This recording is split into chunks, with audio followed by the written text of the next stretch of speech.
कलानिधि ज्योतिष एवं रत्न केंद्र में आपका स्वागत है। आइए जानते हैं मिथुन लगन एवं राशि वालों के लिए नवंबर का महीना क्या शुभ समाचार लेकर आने वाला है। यह राशिफल जन्म लगन अगर आपके लगन में प्रथम भाव में 3 नंबर लिखा है या चंद्रमा 3 नंबर राशि में है या आपकी नाम राशि मिथुन है तो आप तीनों प्रकार से देख सकते हैं। इनके फलों में कुछ न्यूनता अधिकता हो सकती है क्योंकि लगन के अनुसार ही ग्रह अधिक फल प्रभाव दिखाते हैं। मित्रों, अगर आप हमारे चैनल पर नए हैं तो हमारा आपसे अनुरोध है आप हमारे चैनल को सब्सक्राइब करें, लाइक करें एवं शेयर करें। सर्वप्रथम जानते हैं नवंबर महीने में होने वाले ग्रहों के गोचर। 16 नवंबर को मंगल वृश्चिक राशि में प्रवेश करेंगे जो कि उनकी खुद की राशि है एवं शस्त्र योग का निर्माण करेंगे जिससे कि शत्रुओं का नाश होगा। बुध 6 नवंबर को वृश्चिक राशि में प्रवेश करेंगे जिसके कारण कि अवयोग बनेगा, जिस कारण आपकी इम्पोर्टेंस में कुछ कमी हो सकती है एवं कुछ दुष्ट मित्रों की संगति आपको परेशानी में डाल सकती है। इस प्रकार आपको ऐसे मित्रों से बचना चाहिए। शुक्र 3 नवंबर को कन्या राशि में अपनी नीच राशि में चौथे भाव में प्रवेश करेंगे जो कि भाई बंधुओं और सुख संबंधियों का होता है। इस समय में आपको थोड़ा सा पूर्ण सावधानी के साथ कार्य करना चाहिए जिससे कि आपकी समस्याओं का समाधान हो और हर प्रकार के उत्तम शुभ फल आपको प्राप्त हों। तो सबसे पहले जानते हैं स्वास्थ्य के विषय में। मैंने जैसे कि बताया ही कि लग्नेश बुध अवयोग बना रहे हैं जिस कारण से आपको परेशानियां आ सकती हैं और स्वास्थ्य संबंधी भी थोड़ी कुछ दिक्कतें हो सकती हैं। लेकिन धन योग जो बन रहा है लग्नेश बुध का और लाभ के स्वामी मंगल का धन योग बनना एवं लाभ भाव में गुरु की स्थितियों को काफ़ी हद तक कंट्रोल रखने में आपके हक में रहेगी।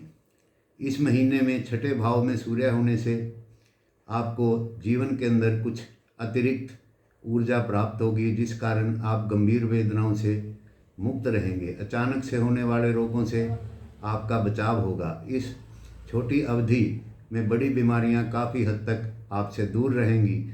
यदि आप पहले से बीमार चले आ रहे हैं तो भी आपको स्वास्थ्य लाभ इस समय में प्राप्त होगा, लेकिन फिर भी किसी प्रकार की अनियमितता आपको परेशानी में डाल सकती है।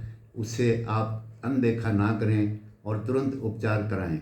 स्वास्थ्य प्राप्त करना आपके लिए एक लंबी और मुश्किल प्रतिक्रिया हो सकती है। इसके लिए एक छोटी सी बीमारी से पीड़ित होने पर शीघ्र चिकित्सा उपचार कराना आपके लिए अच्छा और फायदेमंद रहेगा, लेकिन गंभीर बीमारियों से आप इस महीने में मुक्त रहेंगे।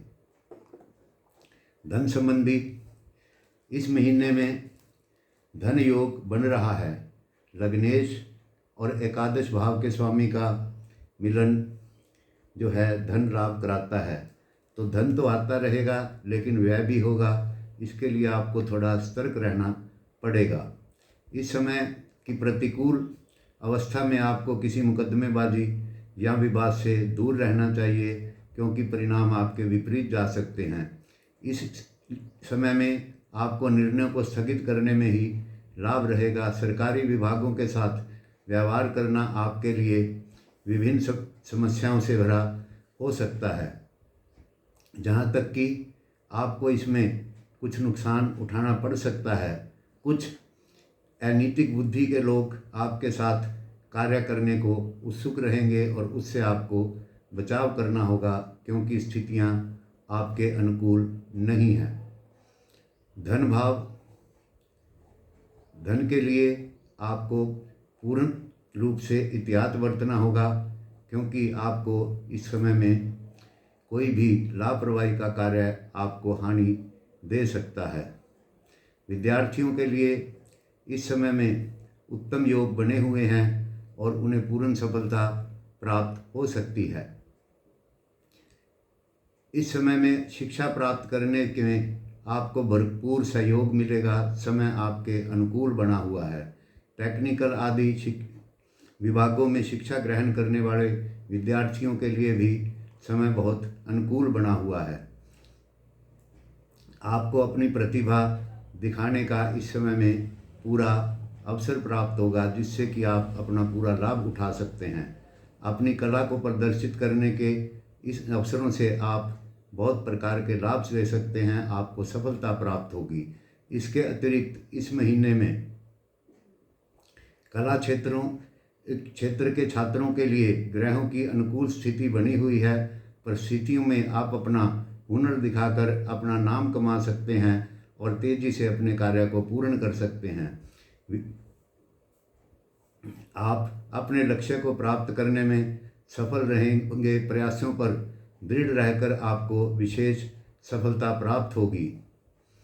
पारिवारिक स्थिति इस समय में कुछ रुकावटें डाल रही है, क्योंकि सप्तम भाव के 12वें भाव में दो पाप ग्रह सूर्य और मंगल बैठे हुए हैं।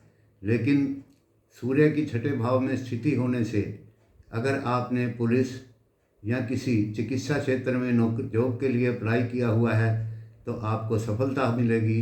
अगर आप इन क्षेत्रों में कार्यरत हैं तो आपकी पदोन्नति संभव है।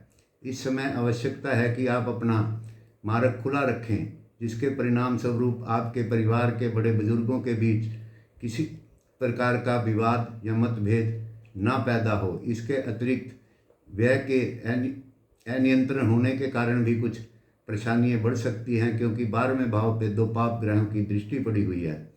तो समस्याओं का इस समय में आपको सामना करना होगा। संतान के लिए समय श्रेष्ठ है और उनमें से कुछ बच्चे अधिक योग्य होने के कारण अच्छे अवसर प्राप्त करेंगे और उनको लाभ होगा। इंटरव्यू आदि में सफलता प्राप्त होगी। अधिक योग्य बच्चे कुछ असाधारण प्रतिभा का भी प्रदर्शन करेंगे, जिससे कि उनको लाभ होगा। आपस से अधिकार और अधिकतर लोग इस समय में आपकी प्रशंसा करेंगे। माता पिता को इस समय में अपनी संतान से विशेष प्रशंसा प्राप्त होगी।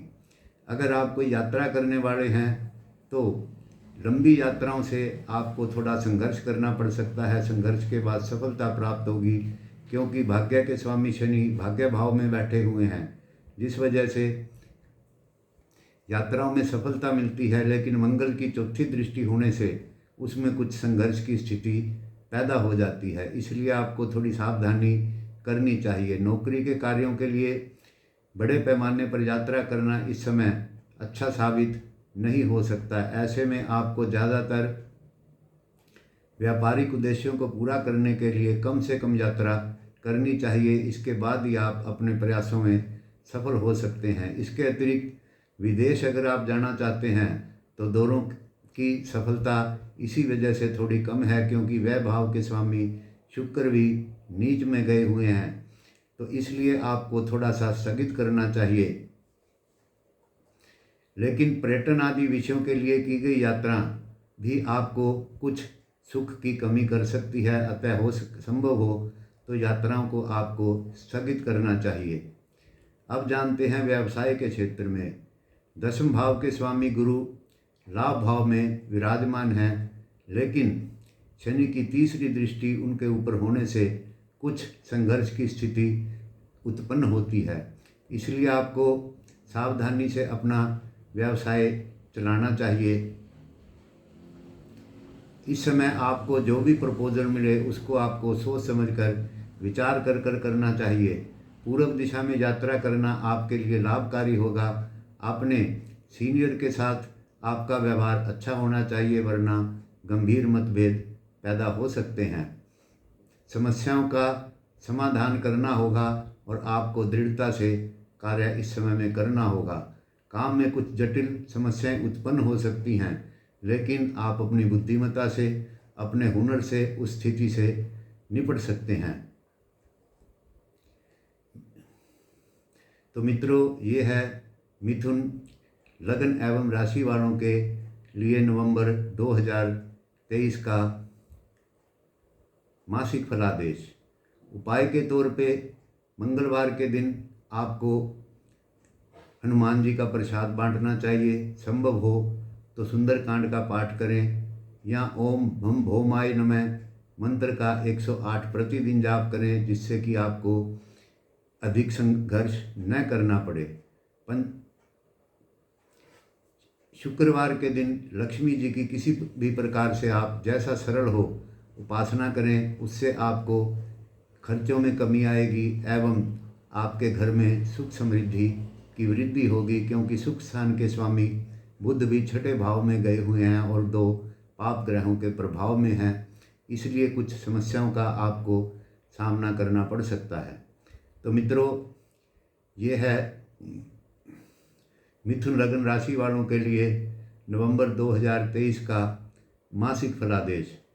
हम आपसे अनुरोध करते हैं, हमारे चैनल को सब्सक्राइब करें, लाइक करें, शेयर करें। धन्यवाद, नमस्कार। मिलते हैं अगले वीडियो में नई जानकारी के साथ।